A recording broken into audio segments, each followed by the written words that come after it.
Hello नमस्कार दोस्तों, welcome back to my YouTube channel. आप सभी का स्वागत है मेरे यूट्यूब चैनल पर। तो दोस्तों, आज की क्लास में हम करंट अफेयर्स के क्वेश्चन जो 15 जुलाई 2026 आज के जो इम्पोर्टेंट करंट अफेयर्स हैं, जो कि हमारे पुलिस एग्ज़ाम के लिए, पटवारी एग्ज़ाम के लिए, पंचायत सेक्रेटरी, बैंकिंग, टीचिंग का कोई भी एग्ज़ाम है, बैंकिंग का कोई भी एग्ज़ाम है, एसएससी का कोई भी आप एग्ज़ाम दे रहे हो या कोई भी किसी भी कॉम्पिटिटिव एग्ज़ाम की आप प्रिपरेशन कर रहे हो, चाहे आप हिमाचल से हैं या आप हिमाचल के बाहर, ऑल इंडिया की अगर हम बात करें जहां पे आपके नेशनल और इंटरनेशनल करंट अफेयर्स जो है वो पूछे जाते हैं, तो उन सभी के लिए हमारी ये वाली क्लास जो है वो इम्पॉर्टेंट रहने वाली है। ऐसा नहीं है कि अगर मान लीजिए कि 15 की डेट अगर निकल जाती है तो बाद में आप लोगों के लिए ये इम्पॉर्टेंट नहीं होगा। ये जो है आपके पास जो भी अभी आगे के हमारे पास जो है वो 6 महीनों के अंदर अंदर जो एग्ज़ाम होने हैं उन सभी के लिए, या जो अभी आप लोगों ने फिल करने हैं एग्ज़ाम या आपने 1-2 महीने में देने हैं, उनके लिए भी ये वाले करंट अफेयर्स आप लोगों के लिए बहुत ही ज़्यादा इंपॉर्टेंट रहने वाले हैं। आपको पता है, आप इंडिया के किसी भी एग्ज़ाम की तैयारी कर रहे हो, वहाँ पे करंट अफेयर्स की जो है वो अब आपको वेटेज जो है वो बहुत ज़्यादा देखने को मिलेगी। ठीक है। साथ ही में अगर कोई स्टूडेंट जो है वो हिमाचल प्रदेश HPRC जो पेपर कंडक्ट करा रहा है, उसके अगर आप पटवारी एग्ज़ाम की प्रिपरेशन कर रहे हो, पंचायत सेक्रेटरी एग्ज़ाम की प्रिपरेशन कर रहे हो, तो अगर आप साइंस की प्लेलिस्ट को देखना चाहते हो, साइंस की क्लासेस को देखना चाहते हो, तो उसके लिए मैंने जो है वो प्लेलिस्ट बनाई हुई है इसी चैनल के नीचे। इसी क्लास के नीचे भी मैं आप लोगों को डिस्क्रिप्शन में जो है वो लिंक दे दूंगी इस क्लास का। वहाँ से आप पटवारी और पंचायत सेक्रेटरी के लिए जो पूरी साइंस दी हुई है उसका पूरे का पूरा जितना भी सिलेबस है वो आपको वहाँ पे करवाया गया है। मॉडर्न हिस्ट्री की प्लेलिस्ट आपको वहाँ पे देखने को मिल जाएगी। बाकी जैसे आप जानते हैं कि जो है वो HPPSC जो है वो पुलिस का एग्ज़ाम कंडक्ट कराने जा रहा है। पहले भी जो है इसका एग्ज़ाम हो चुका है, तो उससे जो है बहुत सारी चीज़ें जो है आप लोगों को क्लियर हैं कि किस तरीके का पेपर आता है, क्या आता है। तो उसकी भी क्लासेस जो है आपको जल्दी ही जो है वो थोड़े दिन में जो है वो देखने को मिल जाएगी। ठीक है। या टीचिंग की कोई भी कर रहे हो तो आपने मुझे एक पर्टिकुलर पेपर बताना है कि हमें इस चीज़ के, इस सब्जेक्ट के ऊपर जो है वो क्लासेस चाहिए। मैं वो आप लोगों को जो है वो प्रोवाइड कराऊंगी यूट्यूब पे। ठीक है। तो चलिए हम करेंगे आज के करंट अफेयर्स को स्टार्ट, और लास्ट में हम इसके स्टैटिक जीके के क्वेश्चंस को भी डिस्कस करेंगे। सबसे पहला क्वेश्चन आप लोगों के पास रहा कि who become the first Indian women cricketer to score a test century at Lord's and enter the Lord's on a boat. हर एक चीज़ का बोर्ड होता है ना, तो क्रिकेट में जैसे हम यहाँ पे बात करते हैं लॉर्ड्स ओनर बोर्ड की बात हम यहाँ पे कर रहे हैं कि भारत की जो पहली महिला टेस्ट जो शतकवीर है, यानी कि जिसने यहाँ पे जो है वो क्या लगाई है, यहाँ पे जिसके बारे में हम बात कर रहे हैं, टेस्ट सेंचुरी के बारे में बात कर रहे हैं, जिसने टेस्ट शतकवीर जो है वो कौन बनी है, जिसने टेस्ट सेंचुरी जो है वो लगाई है यहाँ पे, जिन्होंने लॉर्ड्स ओनर बोर्ड पर अपना नाम दर्ज करवाया।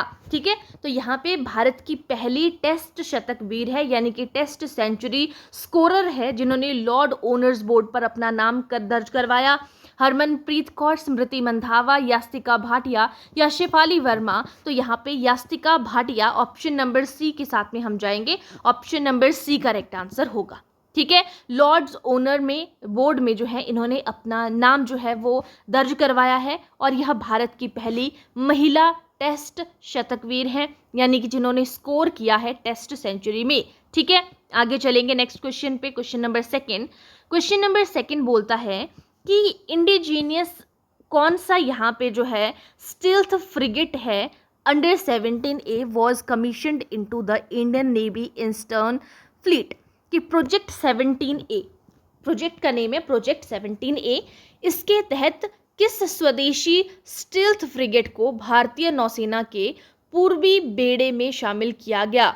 भारतीय नौसेना का जो पूर्वी बेड़ा है उसमें जो है वो कौन सा हमारा इंडिजीनियस स्टील्थ फ्रिगेट है 17 प्रोजेक्ट 17A के तहत। इसके बारे में हम थोड़ी चीज़ें जो है वो पहले पढ़ चुके हैं और थोड़ी सी हम यहाँ पे बात करेंगे। ठीक है। तो कौन है जो प्रोजेक्ट A के अंडर जो है हमारा indigenous stealth frigate navy eastern fleet के बेड़े में शामिल हुआ है, पूर्वी बेड़े में। INS नीलगिरी, सूरत, हिमगिरी या महेंद्रगिरी? करेक्ट आंसर हो जाएगा यहाँ पे ऑप्शन नंबर डी। हमने महेंद्रगिरी के पहले भी इसके बारे में पढ़ा था कि प्रोजेक्ट 17A के तहत कौन सा जो है यहाँ पे शामिल होगा, तो वो INS महेंद्रगिरी है और इसी को जो है वो 17A के तहत स्वदेशी स्टिल्थ फ्रिगेट को भारतीय नौसेना के पूर्वी बेड़े में इसको शामिल किया गया है, महेंद्रगिरी को।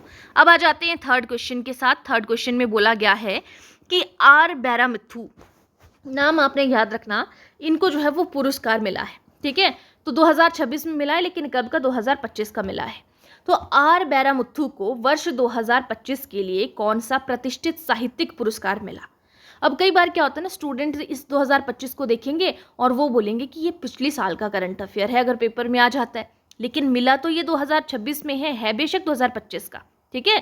तो ये मिलने की जो है, अभी हमें पता चला कि किसको देना है 2025 के लिए, तभी हम इसको जो है वो 2026 में पढ़ रहे हैं। तो आर बैरामुथु, आपको अगर पता होगा कि ये किस चीज़ से रिलेटेड है तो आप आसानी से आइडिया लगा सकते हो। अगर लिटरेचर से संबंधित है तो साहित्य अकेडमी आएगा, है ना। तो इस तरीके से आपने ध्यान रखना है। तो ये किसके लिए मिला है? आर बैरामुथु को 2025 के लिए जो साहित्यिक पुरस्कार की हम बात कर रहे हैं, तो आपका जो साहित्य के लिए है वो ज्ञानपीठ पुरस्कार भी प्रदान किया जाता है ना। तो हम क्या कह सकते हैं यहाँ पे कि आर बैरामुथु को वर्ष 2025 के लिए जो है वो 16th ज्ञानपीठ अवार्ड जो है वो दिया गया। कौन से नंबर का? 16th ज्ञानपीठ पुरस्कार 2025 का 2026 में दिया गया। कई बार नंबर भी आपसे पूछ लिया जा सकता है, ठीक है। नेक्स्ट है question number 4। What is the new name of Delhi's women financial assistance scheme? जो दिल्ली सरकार की एक महिलाओं को वित्तीय सहायता योजना देने के लिए एक स्कीम चलाई गई है, तो महिला वित्तीय सहायता योजना का नया नाम क्या है? नारी शक्ति योजना, दिल्ली लक्ष्मी योजना, महिला कल्याण योजना या दिल्ली समृद्धि योजना? तो करेक्ट आंसर हो जाएगा यहाँ पे दिल्ली लक्ष्मी योजना। दिल्ली की लक्ष्मियों के लिए ये योजना है, इस तरीके से आप याद रख सकते हो। तो दिल्ली सरकार की महिला वित्तीय सहायता योजना, पहले थी ये महिला वित्तीय सहायता योजना, और महिलाओं को यहाँ पे लक्ष्मी बना दिया, तो दिल्ली लक्ष्मी योजना करेक्ट आंसर हो जाएगा। नेक्स्ट है, what is the name of the India's largest global textile event? जो भारत का सबसे बड़ा वैश्विक कपड़ा आयोजन है, उसका नाम क्या है? सबसे बड़ा जो यहाँ पे लार्जेस्ट ग्लोबल टेक्सटाइल इवेंट है, उसका नाम टेक्सटाइल इंडिया एक्सपो या इंडिया फैब्रिक फेयर या ग्लोबल टेक्स इंडिया या भारत टेक्स 2026? तो करेक्ट आंसर हो जाएगा यहाँ पे भारत टेक्स 2026, ठीक है। तो ऑप्शन नंबर डी के साथ में जाएंगे यहाँ पे कि भारत के सबसे बड़े वैश्विक कपड़ा आयोजन का नाम भारत टेक्स है, भारत का ना, तो भारत टेक्स 2026। नेक्स्ट क्वेश्चन है, एस जानकी के बारे में बात हो रही है कि इनको किस नाम से जाना जाता है? Melody queen, wife of India, दक्षिण भारत की कोकिला या गोल्डन वॉइस? तो इन्हें जो है वो जाना जाता है Nightingale of the south India, यानी कि दक्षिण भारत की कोकिला के नाम से जाना जाता है। Option number C correct answer होगा। S Janaki was popularly known as a nightingale of South India. Next question है क्वेश्चन नंबर 7। 8th नंबर की भारत जापान रक्षा नीति वार्ता हुई, तो वो कहाँ पे हुई? 8th India Japan defence policy dialogue किन के बीच में हुई? वार्तालाप हुई, यानी कि डायलॉग हम बातचीत को बोल रहे हैं यहाँ पे। 8th नंबर की वार्ता हुई भारत और जापान के बीच में, तो वो हुई कहाँ पे? न्यू दिल्ली में, क्योटो में, ओसाका में, टोक्यो में? तो ये टोक्यो में हुई है, ऑप्शन नंबर डी। इंडिया और जापान के बीच में डिफेंस डायलॉग हुआ, वो हुआ टोक्यो में, ऑप्शन डी। क्वेश्चन नंबर 8 के ऊपर चलते हैं। अब यहाँ पे हमने लॉर्ड्स के बारे में बात की पीछे, ठीक है। तो लॉर्ड्स में भारत की ऐतिहासिक टेस्ट जीत में प्लेयर ऑफ द मैच बनी। अब प्लेयर ऑफ द मैच के बारे में बात हो रही है, जिन्होंने लॉर्ड्स ओनर बोर्ड में अपना नाम दर्ज किया, वो हमने पीछे पढ़ लिया यास्तिका के बारे में, ठीक है। अभी यहाँ पे बोला जा रहा है कि who was named player of the match in India's historic test win at Lord's? जो लॉर्ड्स में भारत की ऐतिहासिक टेस्ट जीत हुई, उसमें प्लेयर ऑफ द मैच कौन बनी? स्मृति मंधावा, हरमनप्रीत कौर, दीप्ति शर्मा या क्रांति गौड़? तो ये भी हम पहले देख चुके हैं, हमने पढ़ा था इसके बारे में भी। क्रांति गौड़ करेक्ट आंसर होगा। क्रांति गौड़ को जो है वो भारत की ऐतिहासिक टेस्ट जीत में जो है प्लेयर ऑफ द मैच बनाया गया, क्रांति गौड़ को। नेक्स्ट है क्वेश्चन नंबर 9। परमाणु अपशिष्ट जल से ट्रीटियम हटाने के लिए किस मेटल ऑर्गेनिक फ्रेमवर्क का उपयोग किया गया? अब जो परमाणु अपशिष्ट होते हैं जल से, हमें ट्रिटियम हटाना है, तो उसके लिए जो है वो कौन सा ऑर्गेनिक फ्रेमवर्क यूज करेंगे? Metal organic framework. तो NH2MIL101 जो है CR यूज करेंगे। Option number D correct answer हो जाएगा। नेक्स्ट है क्वेश्चन नंबर 10। किस राज्य या केंद्र शासित प्रदेश ने कुष्ठ रोग को अधिसूचित करने योग्य रोग घोषित किया है? कि ये जो है लेप्रोसी नोटिफिएबल डिजीज, डिक्लेयर्ड लेप्रोसी और नोटिफिएबल डिजीज, यानी कि कुष्ठ रोग को जो है वो उसको नोटिफिएबल किया जा सकता है, अधिसूचित करने योग्य रोग घोषित किया है कि ये जो है वो अधिसूचित योग्य रोग है। तो जम्मू कश्मीर ने किया है। Option number D correct answer हो जाएगा। नेक्स्ट क्वेश्चन है, where did RBI organise the 3rd annual conference of internal ombudsman? तो यहाँ पे ओम्बड्समैन के बारे में बात हो रही है। तो यहाँ पे जो इंटरनल ओम्बड्समैन की बात हो रही है, 3rd एनुअल कॉन्फ्रेंस, यानी कि जो आंतरिक लोकपाल होता है, ओम्बड्समैन की हम बात करें जो लोकपाल है, तो RBI ने जो आंतरिक लोकपाल का 3रा वार्षिक सम्मेलन किया, तो वो कहाँ पे आयोजित किया? न्यू दिल्ली में, चेन्नई में, कोलकाता में या मुंबई में? ऑप्शन डी करेक्ट आंसर होगा, मुंबई में। जो है वो RBI का हेडक्वार्टर मुंबई में है ना। तो RBI ने ऑर्गेनाइज की 3rd annual conference internal ombudsman में की, ठीक है, तो आंतरिक लोकपाल की, तो वो कहाँ पे? मुंबई में। Option D. Next question number 12। GI tag प्राप्त करने वाला जो ऊंझा जीरा और ऊंझा सौंफ है, यानी कि सौंफ के बारे में बात हो रही है, हम नॉर्मली सौंफ और जीरा बोलते हैं, लेकिन यहाँ पे जगह है उसके अकॉर्डिंग इसको ऊंझा जीरा और ऊंझा सौंफ बोला। तो ये किस राज्य से संबंधित है जिसको GI टैग मिला है? तो गुजरात से संबंधित है। Option number D. तो गुजरात के जो जीरा और सौंफ है जिनको GI टैग मिला है, इसे हम ऊंझा जीरा और ऊंझा सौंफ बोलेंगे, और ये गुजरात राज्य से संबंधित है। नेक्स्ट है, बिल्कुल सिंपल सा है, जोधपुर आपको पता है कहाँ पे है, और जोधपुर में जोधपुरी मोजरी मिलती है। तो जोधपुर मोजरी किस राज्य की पारंपरिक कला है? ध्यान रखना, मोजरी की बात हो रही है यहाँ पे। तो जोधपुर मोजरी जो है वो एक हमारी क्या है? पारंपरिक कला है, ठीक है। तो ये कौन सी जो है जगह से संबंधित है? तो ये जोधपुर आपका कहाँ पे पड़ता है? राजस्थान में। तो जोधपुर मोजरी भी जो है आपकी, मोजरी भी आपके राजस्थान से संबंधित है। Option D. नेक्स्ट क्वेश्चन है क्वेश्चन नंबर 14।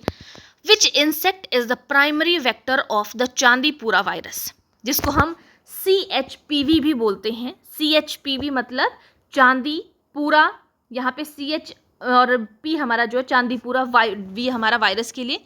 तो चांदीपुरा वायरस का प्रमुख वाहक जो है वो कौन सा कीट होता है? चांदीपुरा वायरस की हम बात करें तो जो सैंड फ्लाई होती है ना, वालू मक्खी जिसको हम कहते हैं, तो वो हमारा चांदीपुरा वायरस का प्रमुख वाहक होता है, जिसके थ्रू जो है फैलता है आपका चांदीपुरा वायरस, सैंड फ्लाई की वजह से फैलता है, ठीक है, बालू मक्खी के वजह से फैलता है। नेक्स्ट क्वेश्चन है यहाँ पे कि फॉर्च्यून इंडिया MPW 2026 सूची में शीर्ष स्थान किसे मिला? ठीक है, who topped the Fortune India most powerful women? MPV की बात हो रही है, मोस्ट पावरफुल विमेन की बात, फॉर्च्यून इंडिया की बात कर रहे हैं। MPW 2026 की सूची आई जिसमें शीर्ष स्थान की बात हो रही है। फॉर्च्यून इंडिया में किसको मिला है? निर्मला सीतारमन, फाल्गुनी नायर, कृष्ण मजूमदार शॉ, या फिर आपका नीता अंबानी को? तो नीता अंबानी को मिला है। Option number D, Fortune India most powerful women जो है हम किसको बोलेंगे? नीता अंबानी को बोलेंगे, ठीक है। अब कुछ स्टैटिक जीके के क्वेश्चंस को करेंगे। मौसिन राम आपने सुना है, मेघालय में है मौसिन राम, ठीक है, और यहाँ पे सबसे ज्यादा जो है वो बारिश होती है। तो Mawsynram is situated on the southern slope of which hills? Mawsynram किन पहाड़ियों के दक्षिणी ढलानों पर स्थित है? गारो, जयंतिया, नागा, खासी? गारो, खासी, जयंतिया आपने सुना भी है ना। और ये जो है हम बात कर रहे हैं यहाँ पे लेकिन मेघालय की, तो यहाँ पे खासी आ जाएगा, खासी हिल्स आपका करेक्ट आंसर होगा, ठीक है। तो मौसिन राम जो है वो खासी पहाड़ियों के दक्षिणी ढलान पर, साउदर्न स्लोप पर स्थित है। नेक्स्ट क्वेश्चन है, which was the first Indian product to receive a GI tag? GI tag प्राप्त करने वाला पहला भारतीय उत्पाद कौन सा था?